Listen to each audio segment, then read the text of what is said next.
Let me start with telling you how thrilled I am that you're here today. I'm I just feel like this workshop is just going to help everybody become a more successful business owner than you already are. And some of the beginners that are registered for this program are really going to find that their life is going to change after this. So what I really like to do is just let people know a little bit about me and about my journey as a cleaning business owner. It's kind of a crazy journey in that it all started when I was a child. And if you know me, you've heard the story that my parents separated when I was very young and I was the only girl. No, I was the oldest girl. There was another girl, but she was very young. And, you know, my dad, back in those days, if anyone has questions, post them here. Thanks, Peter. Back in those days, the social services were very, very careful when it came to single dads. It wasn't normal for men to have their children. So social services were checking on us all the time, like dropping in all the time to check on us. So one of the big things was that the house had to be clean. My grandmother took me by the ear and taught me how to clean. And that was the start of my cleaning career. And from that day forward, I never wanted to clean. So go figure that, right? Like for the next 25 years, I was cleaning against my will. So what happened was, when I was 14, I got my first job in a flea bag motel. I always tell the story like this. That's the first time in my life that I realized that adults peed the bed. The people who stayed at this motel were not high functioning folks, alcoholics and addicts and things like that. So imagine your 14-year-old daughter working in that environment. I was so grown up. I felt so proud of myself, but I still didn't like cleaning. What I liked best about that job, I remember, was when we were in the laundry room folding the sheets. That was my favorite part of the day. So I was not impressed with that job. But I kept cleaning throughout my life because honestly, it's the first thing that I learned and it's the thing that stuck with me. It was a skill that I had that I could utilize. And in my 20s, I was married to a man whose mother had a cleaning business. And what I still to this day revere about her is that she had a grade 5 education. She couldn't read or write, yet she was running a really successful cleaning business. And that's when I learned that you don't necessarily have to be educated to be intelligent. And that's something that I kind of drill into my children's heads. My children are very intelligent, in my opinion. Maybe I'm biased, but I don't think so. Intelligence is your brain's ability to problem solve, right? And this woman had that kind of intelligence. So she was running this amazing business. And what she taught me was how to create systems and processes.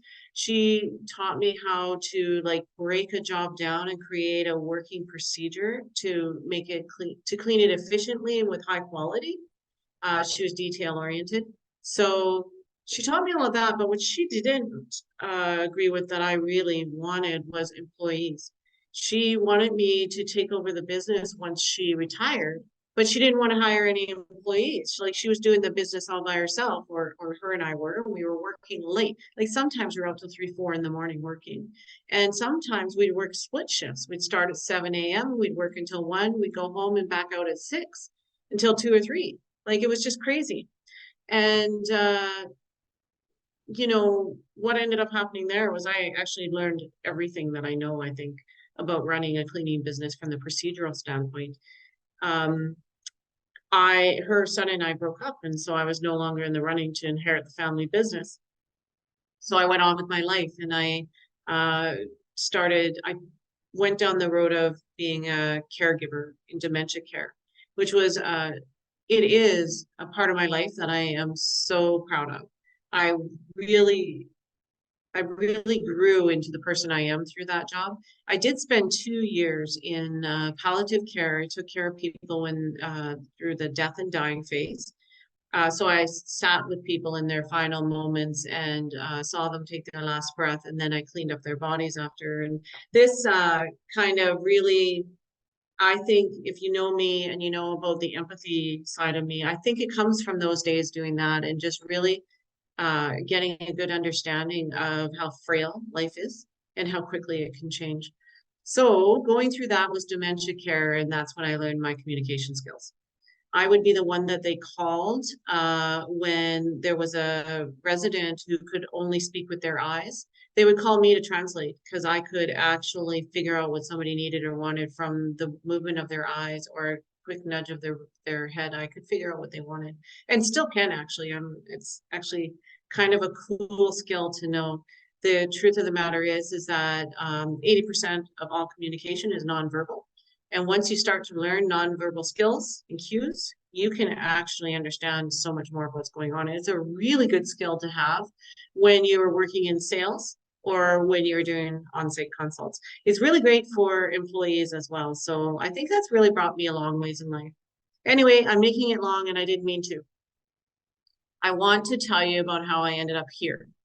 Now, what happened was when 2016, when we left Abbotsford, BC, so that's the coast, the west coast of Canada, I said I would never clean again. I had been cleaning for seniors while working two jobs. I'd been doing like New Year's Day cleaning, and like I was always working when everybody else was having fun, it seemed like. So when we moved to Keremeos, British Columbia, I said I would never clean again. It was beautiful. It was a really amazing, I don't know, 3 days. Because when we got to Keremeos, my stepmother lived there and she knew about my skills as a cleaner. And she was getting ready to sell her home. And she just asked if I would do a pre-sale clean. And I said, of course I will. Now, I wasn't thinking about this as a money making or anything. I was doing a favor for somebody I loved. So when the realtor came to take pictures, she was astounded by the detail oriented clean I had done. And so I was there, unfortunately, tongue in cheek. She asked if she could give my number to some clients. And I said, only in an absolute emergency, only if there's absolutely no one else. I do not clean and I don't want to start doing it again. 6 months later, I quit both of my full-time jobs and hired my first employee, and CAP cleaners came to be. So that is when I embraced cleaning. And I learned to love it. But let's be honest, in the first 2 years of my cleaning business, I was struggling horribly. I didn't know I was struggling horribly.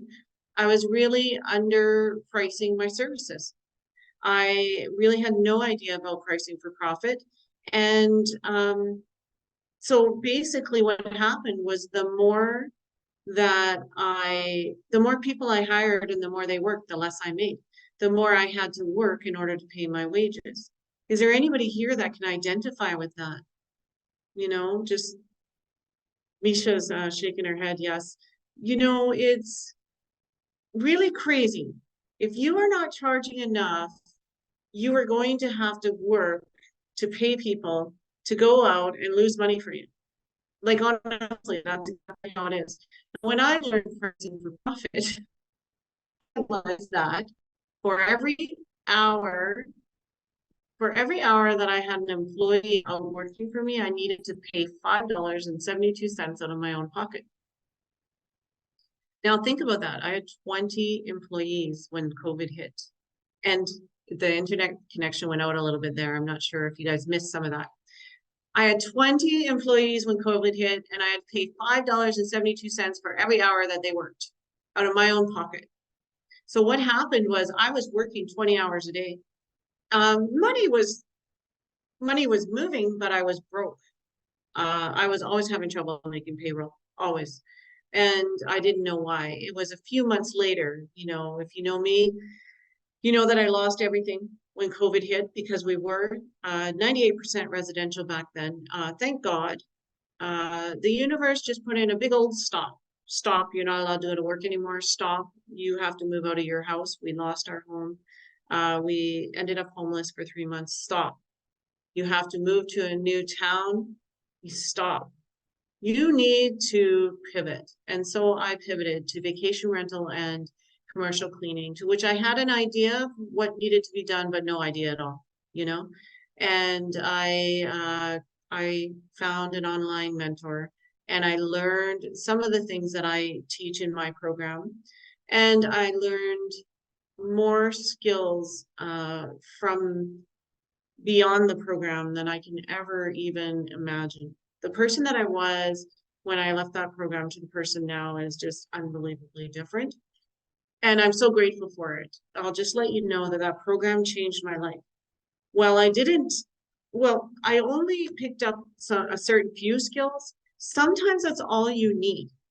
Just a few skills to get you moving in the right direction, opening up your mind to the possibilities. And I think Jamie is in here, and I think Jamie can attest to that.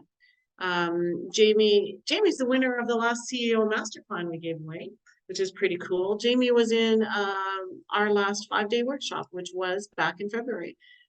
Jamie has been an amazing mentee because I don't know if it's just who he is, like I know it is who he is, but in the first week of him and I working together, I said to him, I want you to understand I have ideas, I have opinions, and I have facts about what you need to grow your cleaning business to at least $10,000 a month within the first 6 months.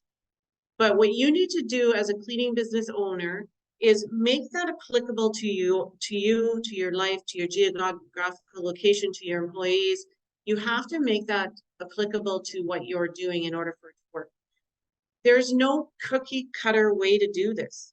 And I think that's what a lot of the other mentors and coaches are kind of getting a little bit wrong, is that this is what I did and this is what you have to do. And there is no black and white there, or there is no color that's all black and white.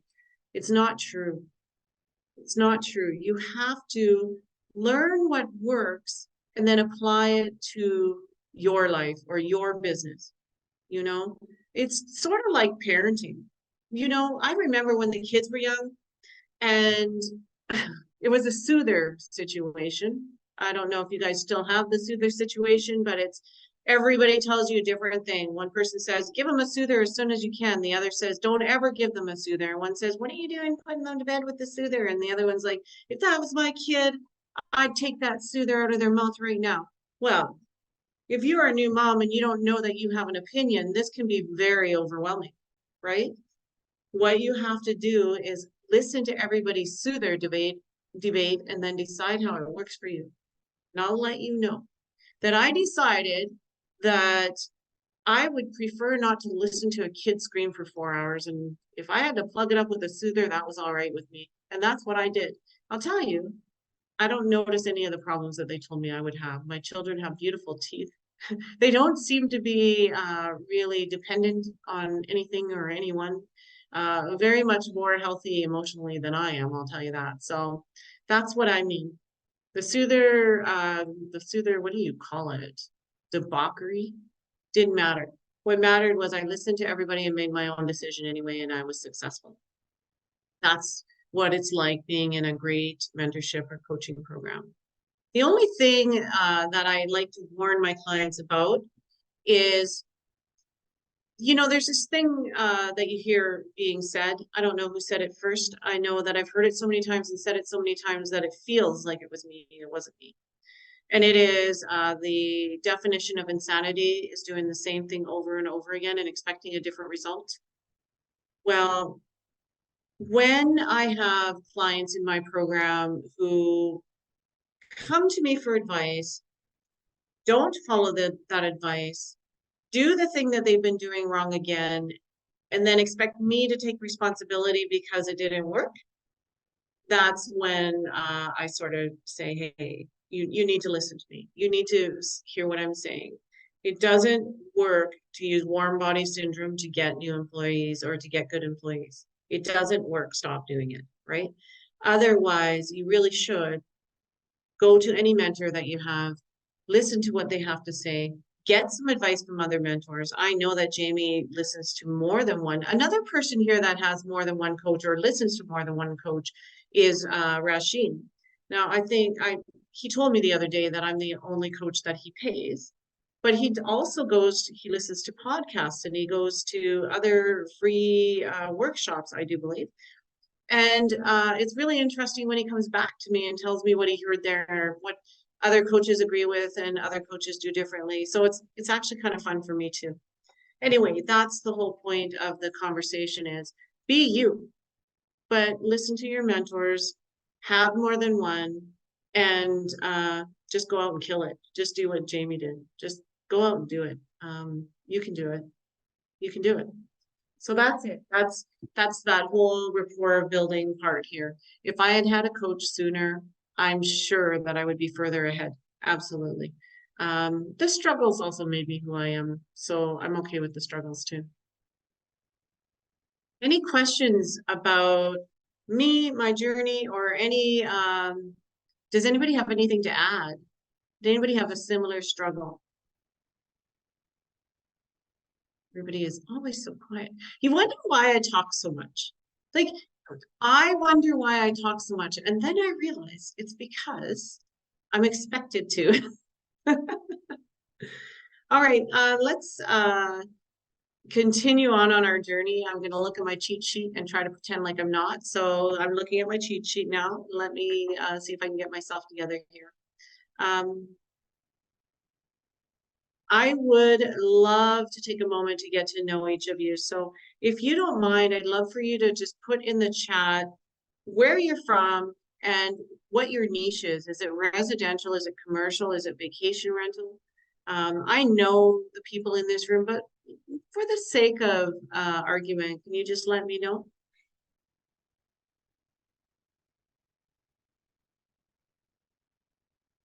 I see, here we go. Let me see.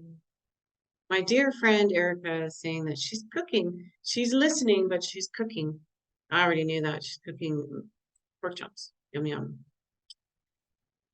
I see Misha who I believe is, well, you're a little residential, you're a little commercial, doing, just getting started, so sort of finding your niche still. Is that correct, Misha? Yeah, she's muted.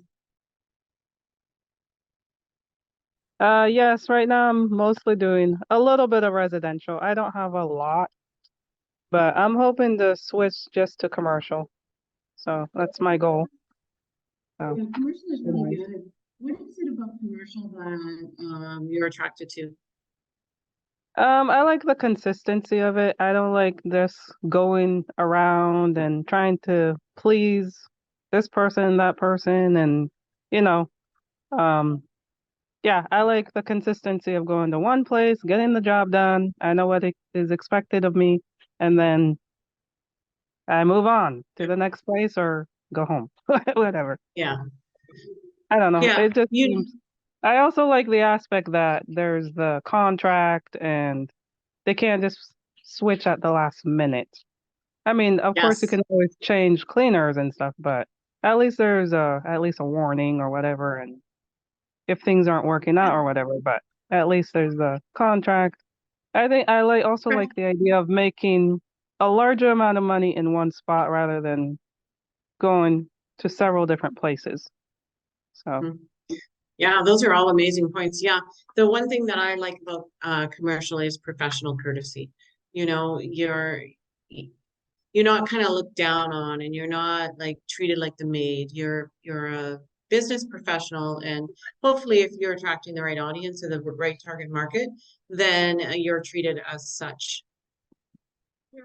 Residential Residential does allow for residual income, right? It keeps the wheels turning, it keeps things moving Mhm. along. But really, honestly, commercial does give you more stability.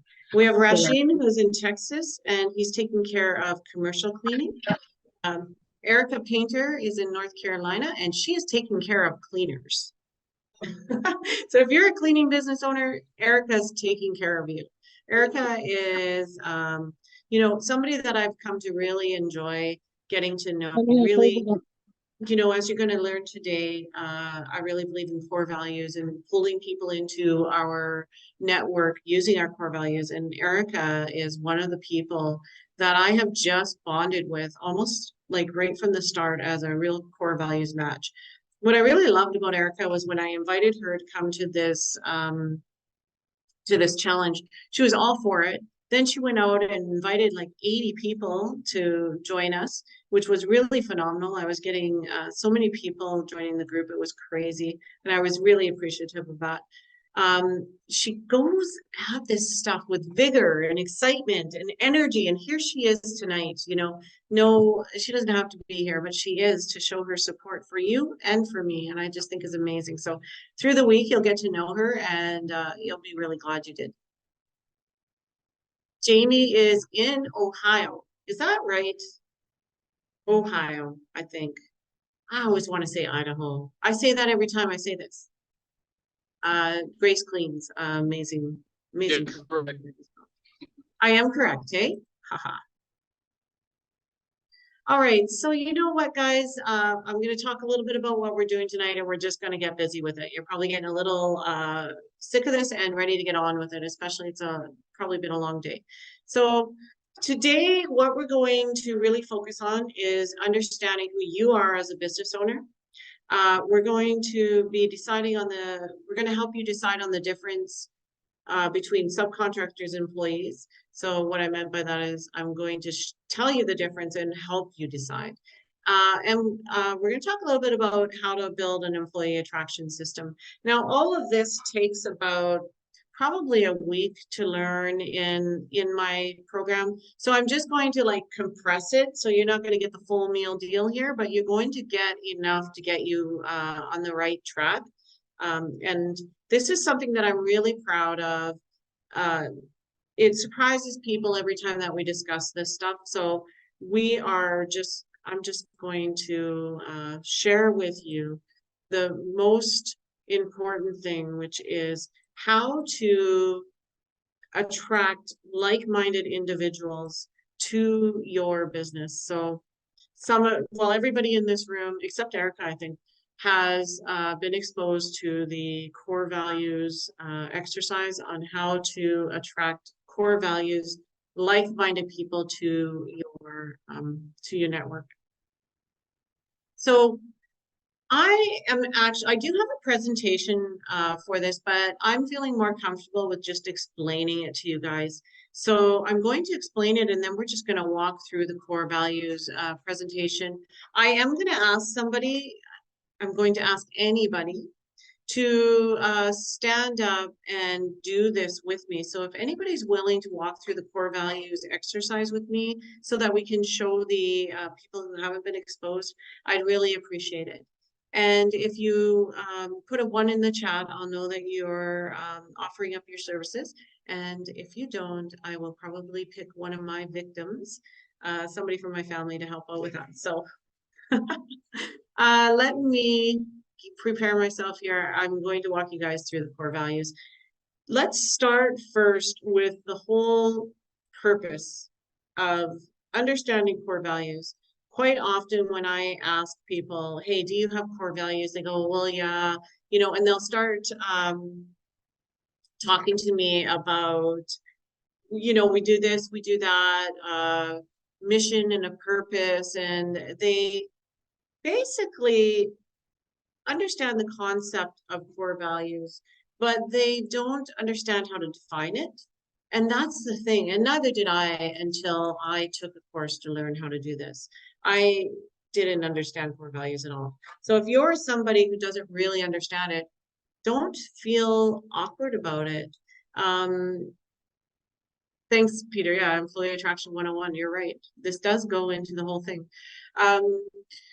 Don't feel weird about not yet understanding core values, because the truth of the matter is that it's not talked about enough. It's not practiced enough. And I actually had somebody that came to a call once who said, I hope you're not going to talk to me about core values. Everybody's talking about core values. I was like, really? Where? Because I don't hear them talking about it anywhere. And then when we started to go into the exercise, it turned out that it was nothing like what we talk about and how we define it. So the thing is they were bored with it because it didn't make sense and it doesn't work. But normally I go through this slideshow presentation. I'm just not going to bore you guys with it because I'm feeling really confident about walking you through this just here and now as an exercise. So Is there anybody, did I get anybody?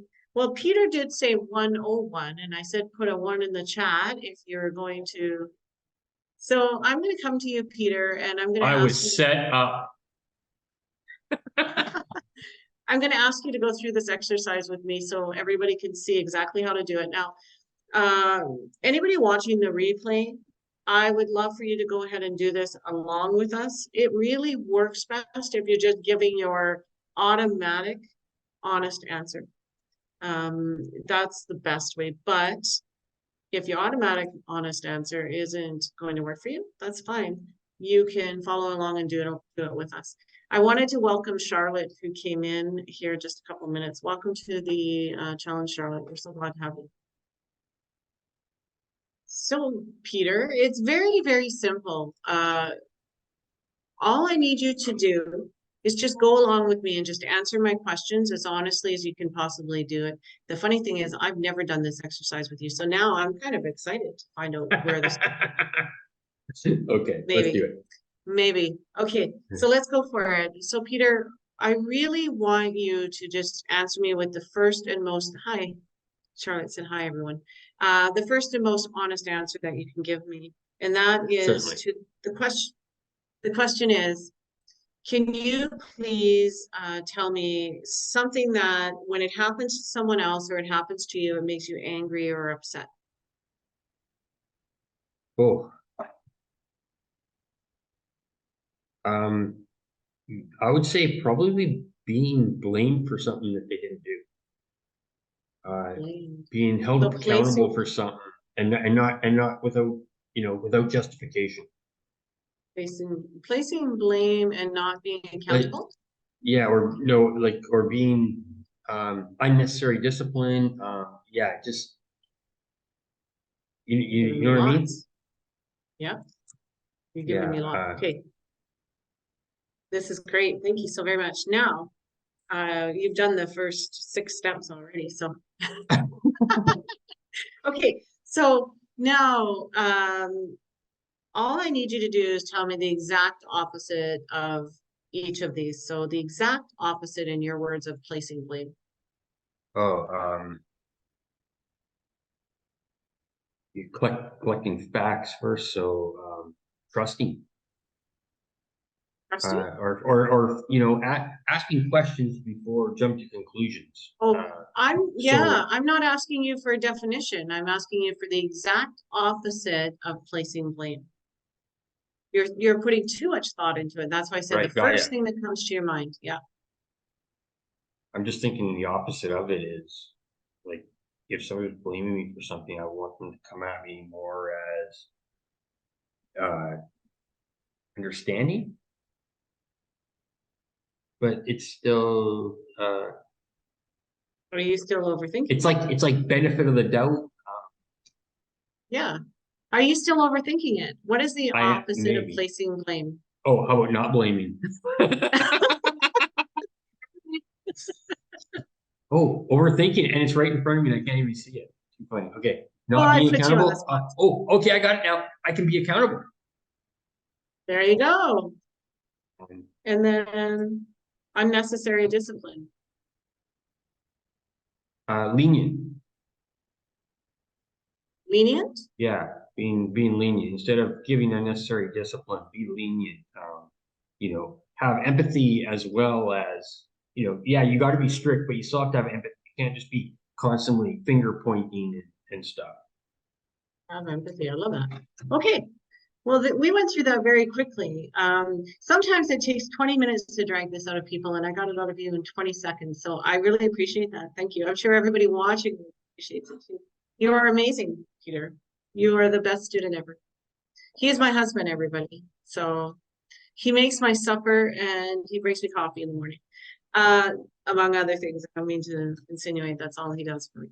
Okay, so what I want to express here is that on the left-hand side of the screen and on the right-hand side of the screen, these are all core values. So on the left-hand side is negative core values, and on the right-hand side is positive core values.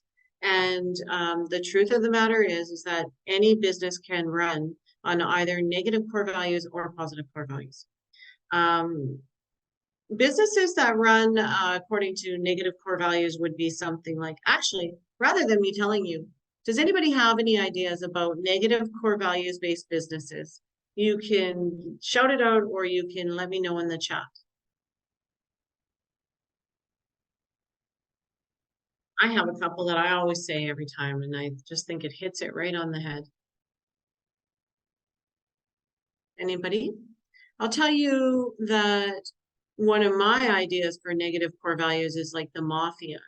And we talk about that a lot right now. We're in Mexico. We've been in Mexico now for, well, since August 31st, August 30th, August 31st, September, October. I'm almost forgetting how long we've been here. That's how long we've been here. And what we're seeing now, you know, the first 3 weeks was like heavenly bliss. Everything was amazing. We were tourists. And the next 3 weeks was a little bit of an eye opener. Oh, we're starting to get to know the area. We're starting to hear the news. We're starting to see things going on. And that was a little bit more of an understanding of what, you know, the things that you suspect might be going on. And now we're at the phase where we know about the cartel. When we go out to do groceries, people talk to us about the cartel. They tell us what streets to stay away from and, you know, what the cartel did last night. So funny. I've always said mafia. The cartel is a very negative core values group, I'm sure. Another one is media. In my opinion, people might disagree with me, but I feel that most media is a negative core values based company, and that negative core values is what makes them successful. So on the right hand side are positive core values. And I really believe that any company that is running their company based on positive core values is going to be a successful company. So I focus on positive core values as much as I possibly can. And I train my employees to focus on positive core values as well. So Peter, what we like to do now with these positive core values is make them into a short form, a short phrase, sentence that you can use in any conversation. So you want it to be kind of something that you'll be able to. I've been looking at them and thinking about it. But I'm going to say this so that the people watching have a little education around it, okay? Yes. Thank you, sir. Okay, so what you're going to be doing when you're making these into a phrase or sentence is think about how you can motivate employees or explain things to your clients. So you want it to be a short enough phrase that you can make it into any sentence and get your point across. And I'll show you guys how to use them in a minute. So now, Peter, go ahead. Tell me your 3 phrases. I was going to say be trustworthy, display accountability, and have empathy. I love these. Or be empathetic. Wow. I love these. Be empathetic? Yeah. Or have empathy. Which one do you like better? I think B. B? I like empathetic, and you can't really say have empathetic, but you can say be empathetic. Be empathetic. Okay. I love these. These are amazing core values. I actually feel like you are a really great core values fit to me. And so I'm really thrilled to have you in my network.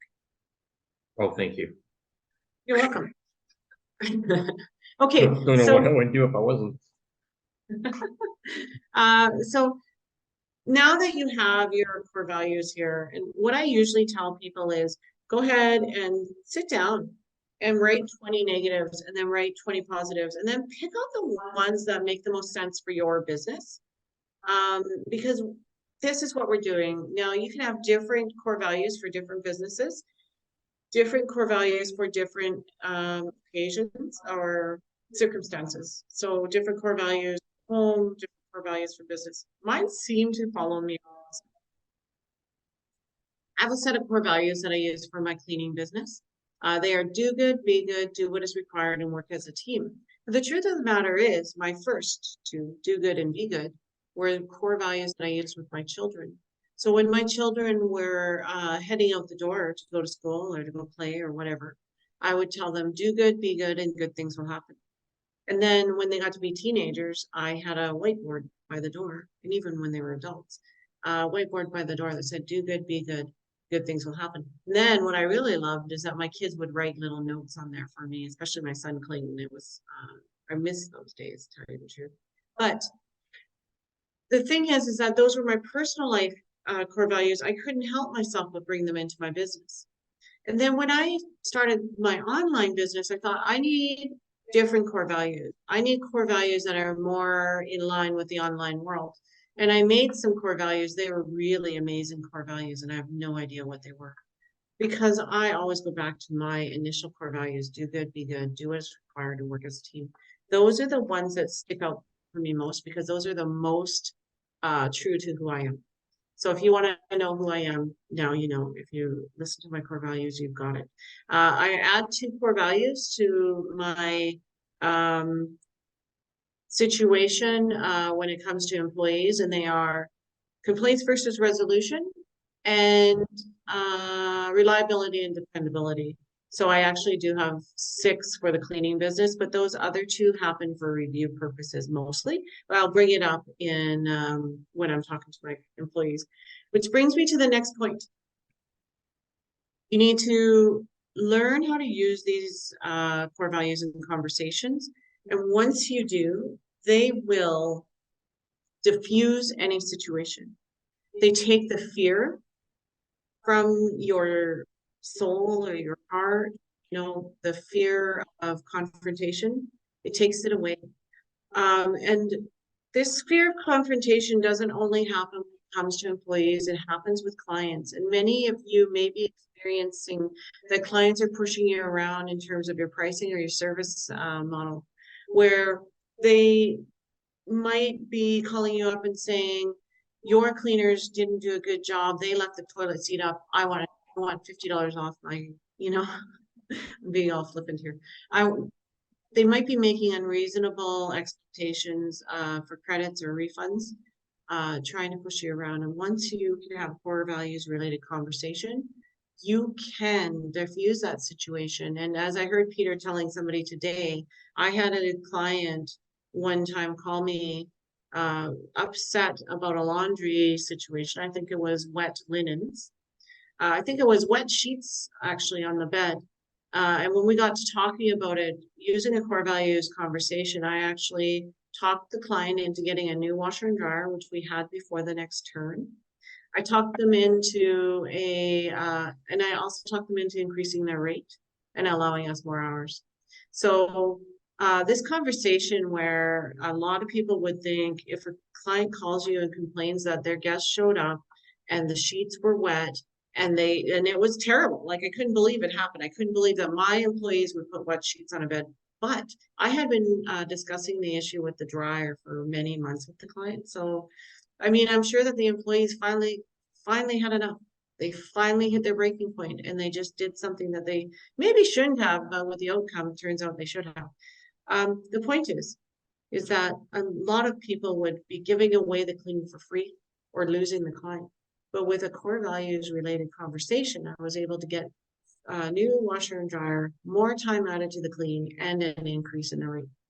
So it was a win for everyone. Even the client felt good because they were doing the right thing, and now they were never going to have this problem again. Here's how you do that. I'm going to quickly jump into how to have a core values conversation so that you can understand exactly how to have a conversation to diffuse the situation and get what you want from the conversation. And what you want is always a fair outcome, right? If you are always doing everything on the side of fair for you, fair for your client, and fair for your employees, you will be running an amazing service, and you will have nothing but good, I don't want to say luck, but good luck. Again, I'm going to pick on you, Jamie. Jamie Melton is an example of this. He is a core values driven man, and he uses his core values. I know he does. So let's say do good, be good, do what is required, and work as a team are my core values. Let's talk about the toilet seat issue. Let's use core values to diffuse this situation. Client calls and tells me I was just gonna say, who wants to be the client? Does anybody want to be the client in this situation? Misha, I think Misha's gonna do it. She came on screen.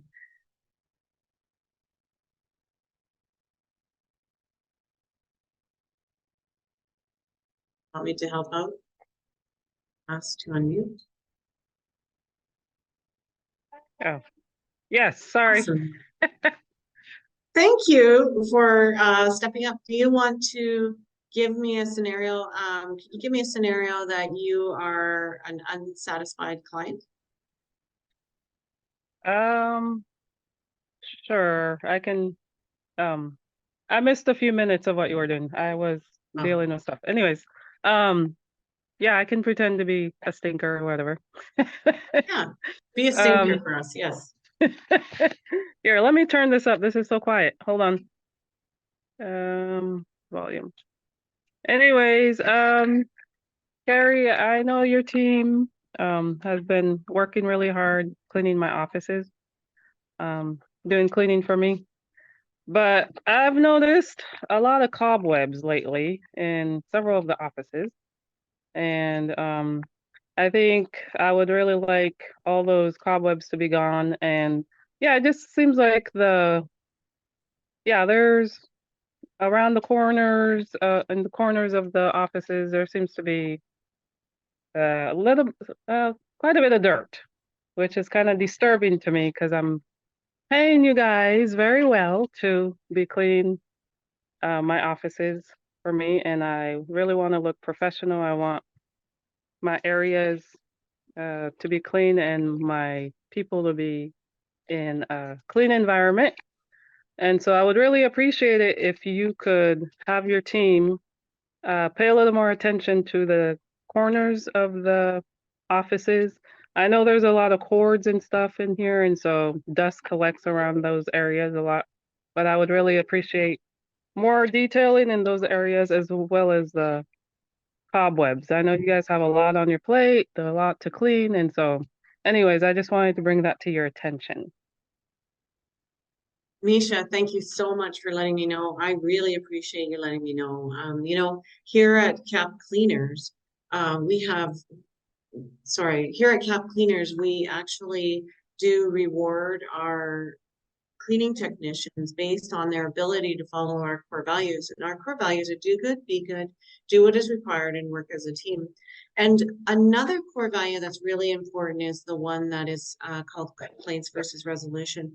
And I wanted to let you know that our employees know that we encourage our clients to let us know when they're dissatisfied. And then we have an agreement with them that we will come to them and talk to them about the situation. And they will work with us to understand the obstacles and overcome them. So what I'm going to do in this situation is I'm going to go to the team that is assigned to your property. We're going to have a discussion about how to overcome the obstacle, the cobwebs and the excessive dirt on the baseboards.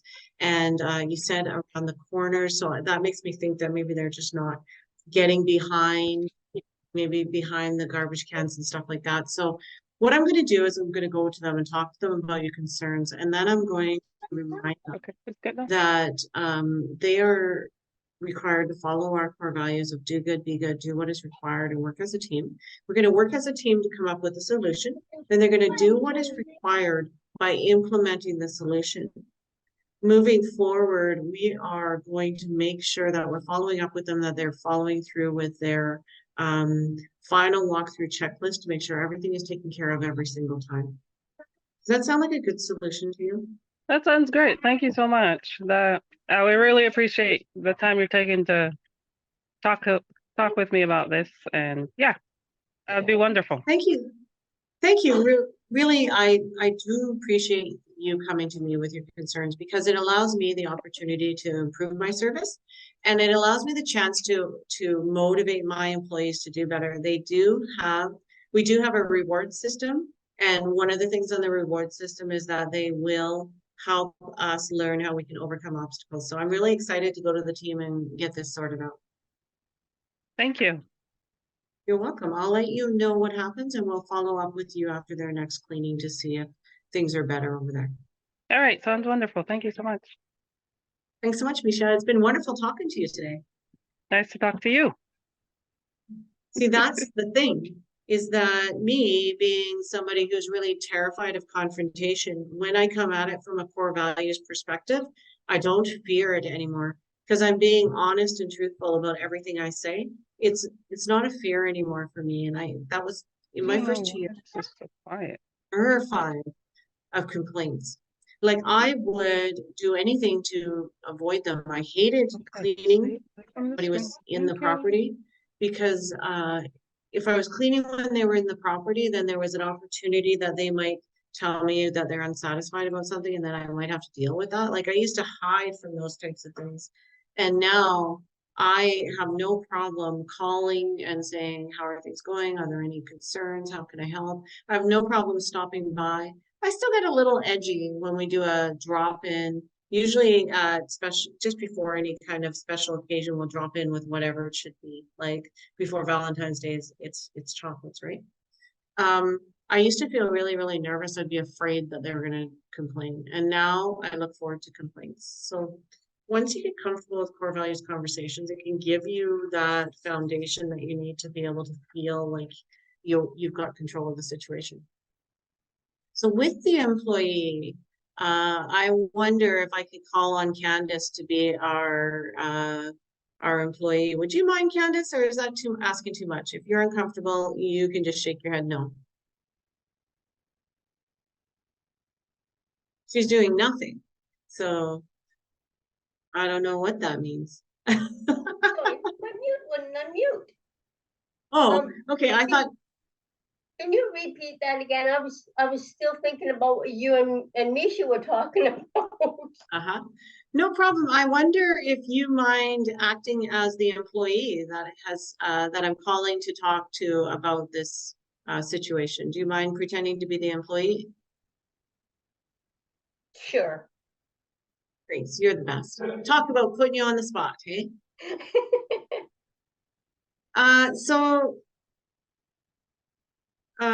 Okay, I'm catching myself back up. My brain just went 3 steps ahead, which happens a lot. So, Candice, I just wanted to give you a call because I was just talking to Misha and she was just letting me know about some concerns she has at her place. And as you know, we do have this policy, this core values policy that we will do good, be good, do what is required, and work as a team in order to provide amazing service to our clients. I wonder if you mind if I chat with you about a concern Misha came to me about. No, that's fine. It's Awesome, good thank you. that she came to you with a problem that we can try and figure out a solution to.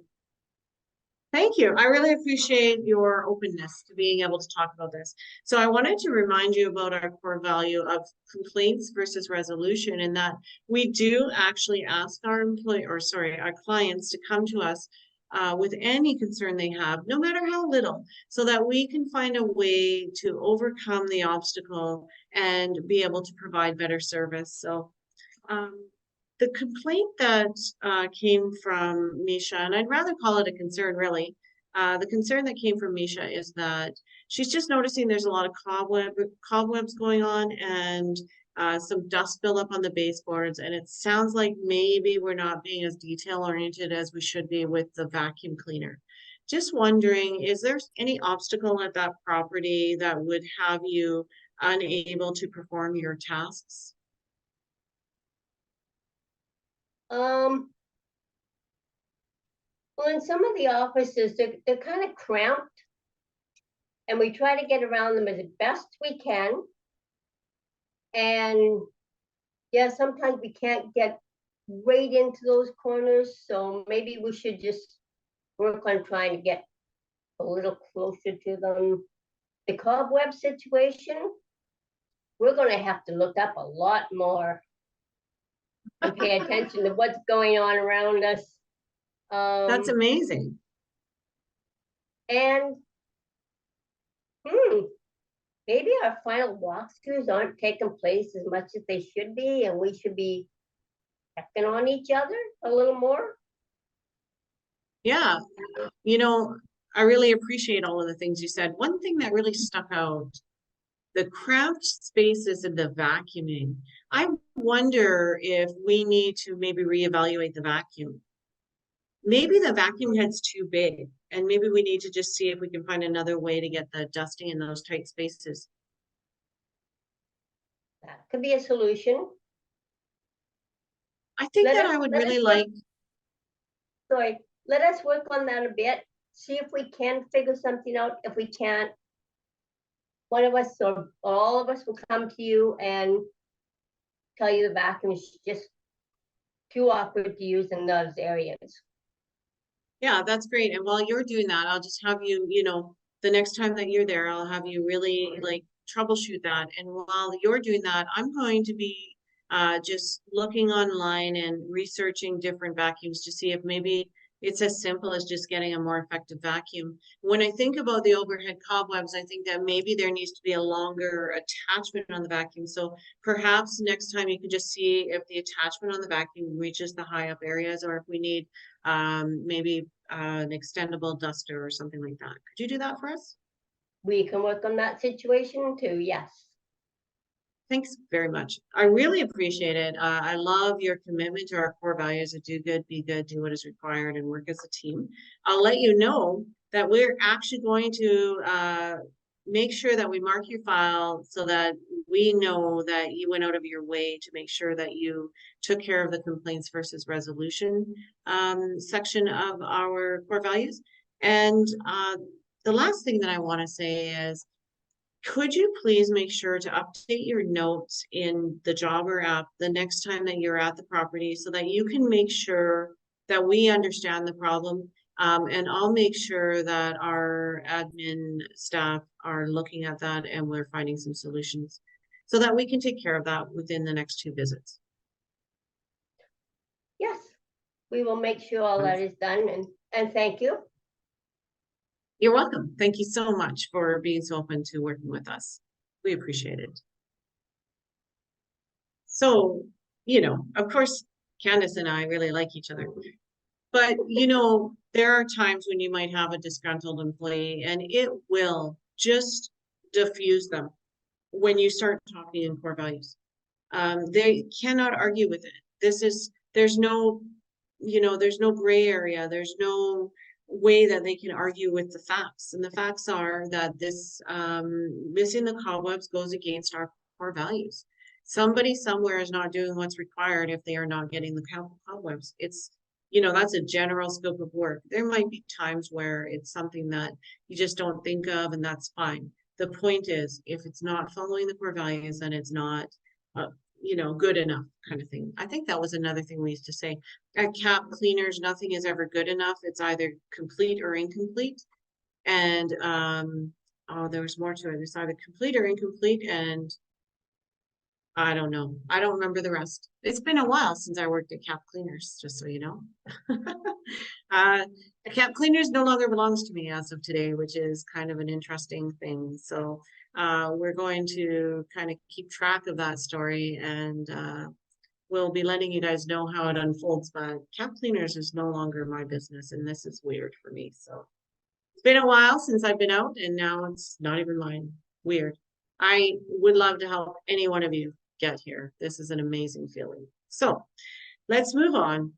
The other thing I want to remind you before we move on to the next part here is about core values. They will also work to keep you in line.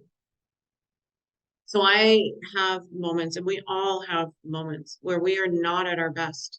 I mean, it's just life. And you know what? We are under a lot of pressure. We are taking care of so many people. We're taking care of our clients, our employees, our families, the government, the taxes. We're taking care of our neighbors. We're networking, and so we're being pulled into charity events, and we're always taking care of something.